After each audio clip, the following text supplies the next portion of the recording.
But don't just teach it as fact when it's not fact and get a bunch of people believing that we can come out of a primordial soup when we have no evidence for that. No evidence whatsoever. So just tell them we're clueless on the origin of life. Scientifically, origin of life, clueless. We don't know. Those who are believers in Jesus Christ, I don't want you to be shaken in your faith by proclamations in the sciences. Don't be shaken at all.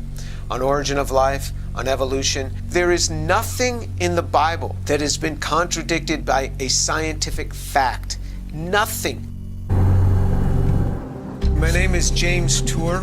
I'm a synthetic organic chemist. I've been working in the field of organic chemistry for many decades. I've been a professor of organic chemistry for almost 33 years now.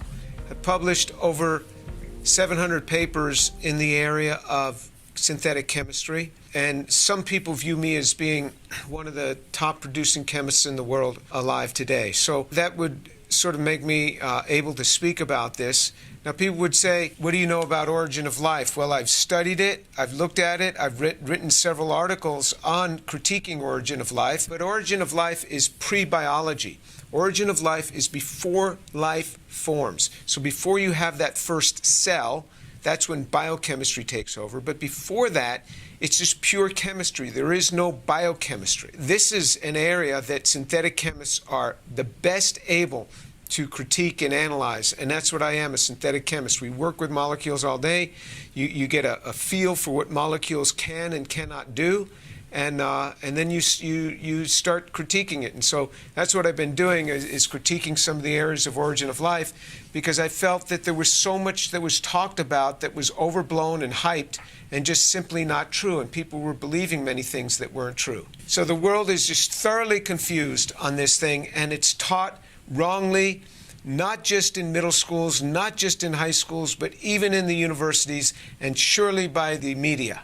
So they're just flat out wrong.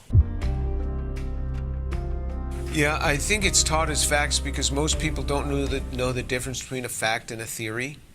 Most people don't know the difference. And so these things are talked about as facts. They hear some scientist talking about this and they think, wow, he or she really knows what they're talking about. But they don't. They just don't. There's so much that they don't know in this area.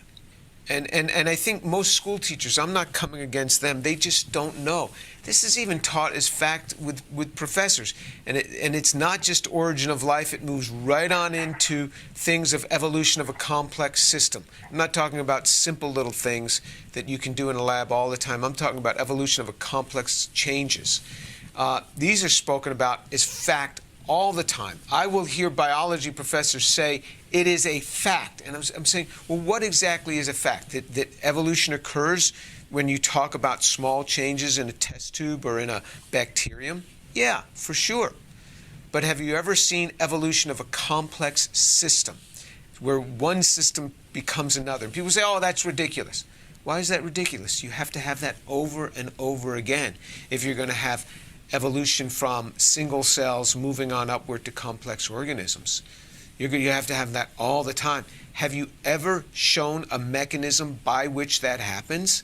And they get very angry with me. But I'm just asking them for the data. I'm just asking them for the data, something very simple that they ought to just provide. But they can't provide it because it's not there. All I'm saying is that right now, on a lot of these matters, we are utterly clueless. Utterly clueless. We just don't have the answers.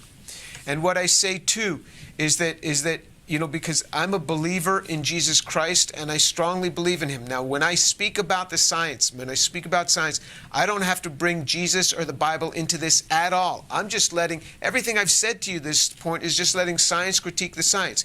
But if I'm allowed to put on my other hat for an instance and say, there is nothing in the Bible that has been contradicted by a scientific fact. Nothing in the Bible has been contradicted by a scientific fact. There are lots of theories out there, and theories change all the time. Theories in science change all the time, and they change in recent history as well. So if you were a scientist prior to 1959, there's a good chance that you believed in the steady state hypothesis, that the universe has always been here. But then in the early 60s, due to cosmic microwave background radiation being recorded, we found out that the Big Bang, which had been really pushed, really talked about in the early 20th century, really wasn't until the 1960s that it was embraced, where the universe had a definite beginning. So we know from the Bible the universe has not always existed. It had a definite beginning.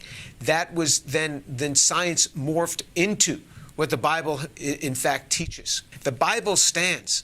The scientific theories are changing all the time. You know, that's why having faith doesn't bother me, and I believe every word in the Bible is true.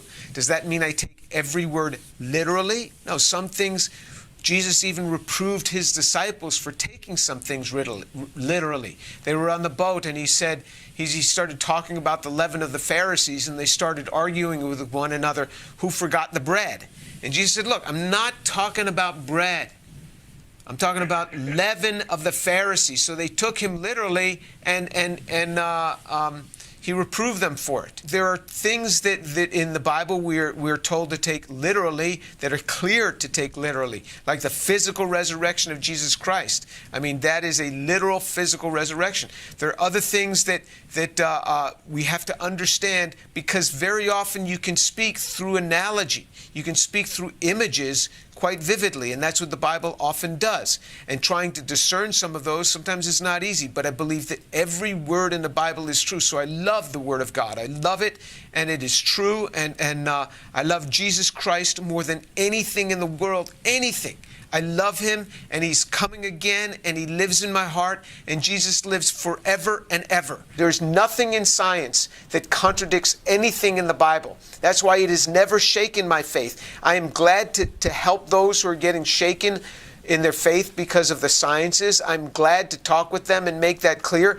And for those, and if I could put this out there, if there's anyone who is not a believer in Jesus Christ, not a believer in his resurrection, I do not mind having a one-on-one Zoom call with you. You send me an email to tour@rice.edu. I will meet with you really quickly, usually that same day if possible. If not, certainly within that same couple of days, I will meet with you and let me share my faith with you. What was it that drew me to Jesus Christ?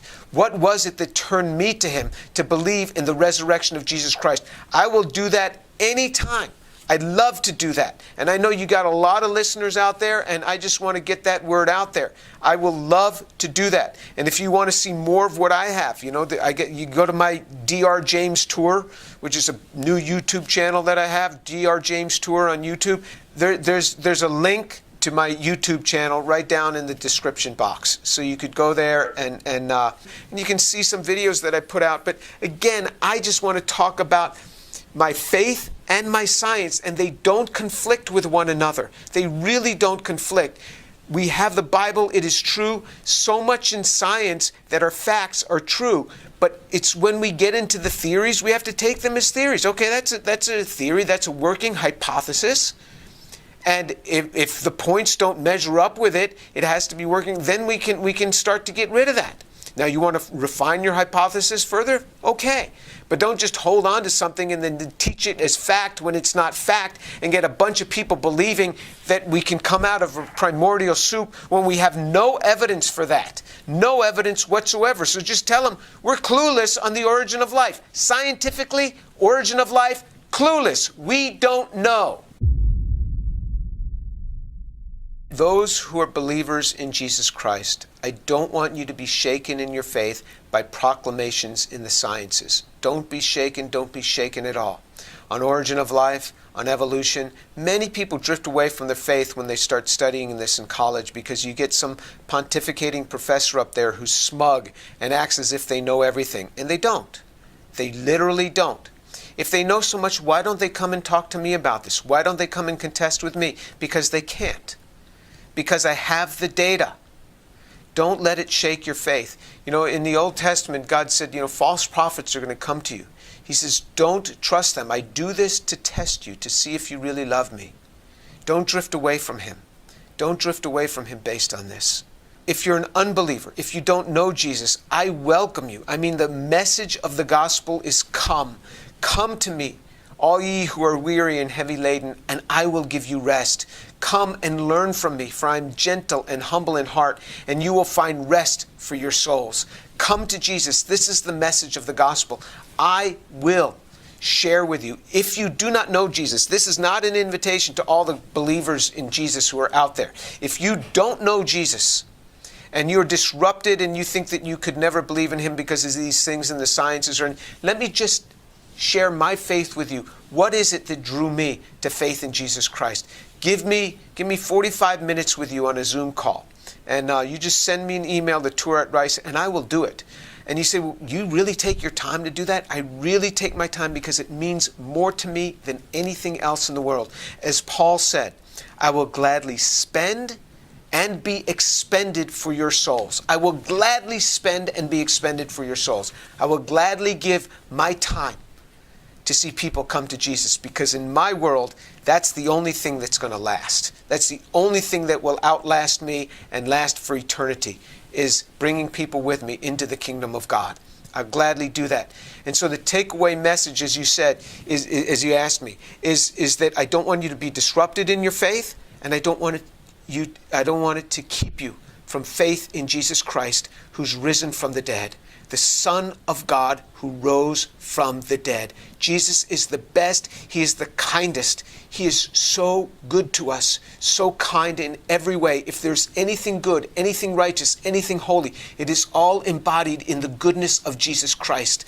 Come to him this day. Oh, come to him, I pray.